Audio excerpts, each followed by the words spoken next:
Halo kawan, ini pump air yang untuk air conditioner. Dia bagi air aircon naik atas ceiling, nanti air boleh keluar. Sebab biasanya kami punya air boleh turun tak boleh naik atas. Tetapi ini pump special untuk air conditioner punya air masuk sini, sini keluar. Okey, jika korang minat ini, okey, atau dia punya hose.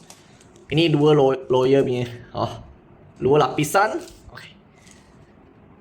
Sila bagi tahu kami. Ini dia punya bracket.